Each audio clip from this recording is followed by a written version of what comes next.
नमस्कार दोस्तों, मैं मंजू वर्मा स्वागत करती हूँ मंजू लोकगीत 123 पे। तो बहुत ही प्यारा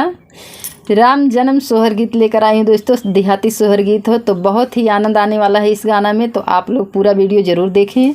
और गीत पसंद आए चैनल को लाइक शेयर सब्सक्राइब कीजिएगा और कमेंट में बताना ये सोहर गीत कैसा है। नमस्कार दोस्तों, मैं नीलम लोकगीत 123 से। तो आइए सुनते हैं बहुत ही प्यारा राम जन्म सोहर गीत दोस्तों। आजो मोरे राम का जन्म भये धरती आनंद भये धरती आनंद भये हो सखिया रावण के जियारा दुखित भये दुश्मन जन्म लिए हो सखिया रावण के जियारा दुखित दुश्मन जन्म लिए हो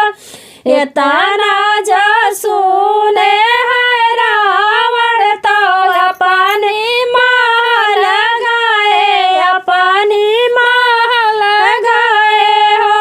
सखिया घोड़े मोड़े ताने चादरिया सोवाई धावरा हो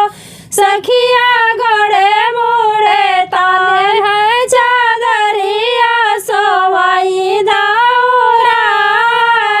हो भीतरा से निकली मंदोदरी रावण से अरज करे रावण से अरज करे हो प्रभु कवन वियोग तोहरे जियारा सोवत धावरा हो प्रभु कवन संकट तोहरे जियारा सोवत धावरा हो तू ही मोरी रनिया से रनिया तू ही ना ठाकुराइन तू ही ना ठाकुराइन हो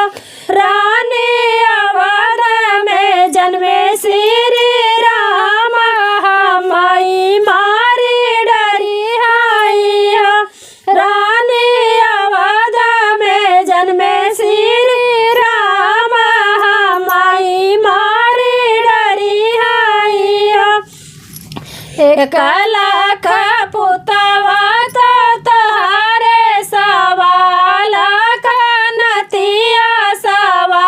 लाख नतिया हो राजा दस भुजा तोहारी शरीरिया कैसरी राम मरी आई हो राजा दस भुजा तोहारी शरीरिया कैसरी राम मरी आई हो एक लाख पुतवा जे हमारे सवा लाख नतिया सवा लाख नतिया हो रानी दस भुजा हमारी शरीरिया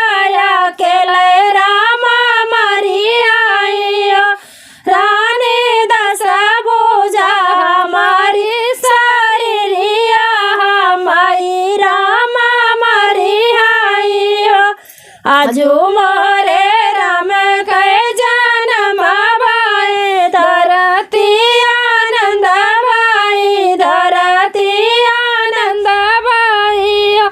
सखिया रावण के जियारा दुखित भये रमन जन्म लिए हो सखिया रावण के जियारा दुखित भये दुश्मन जन्म लिए हो। धन्यवाद दोस्तों।